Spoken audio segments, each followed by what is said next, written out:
আসসালামু আলাইকুম ওয়া রাহমাতুল্লাহি তাআলা ওয়া বারাকাতুহু। আল্লাহ সুবহানাহু ওয়া তাআলা বলেছেন, যালিকাল কিতাবু লা রাইবা ফি, এটা সেই কিতাব যার মধ্যে কোনো সন্দেহের অবকাশ নেই।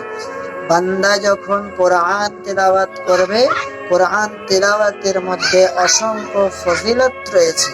নবী করিম সাল্লাল্লাহু তাআলা আলাইহি ওয়াসাল্লাম বলেছেন, যখন কোনো আল্লাহর বান্দা, যখন কোনো আল্লাহর মুমিন বান্দা, ঈমানদারগণ যখন কোরআন তেলাওয়াত করে, আল্লাহ সুবহানাহু ওয়া তাআলা তার ফেরেশতাদের মাধ্যমে প্রত্যেকটা হরফ তেলাওয়াত করার কারণে, প্রত্যেকটা হরফ তেলাওয়াতের মধ্যে একটা আয়াত তেলাওয়াত করবে, একটা হরফ তেলাওয়াত করার কারণে তাকে 10টি করে নেকি প্রদান করা হয়। কোরআনুল কারীম এমন একটা কিতাব যার মধ্যে কোনো সন্দেহ পূর্বেও ছিল না, বর্তমানেও নাই, কিয়ামত পর্যন্তও থাকবে না। কোরআনকে মানুষের কাছে পৌঁছে দেওয়ার জন্য,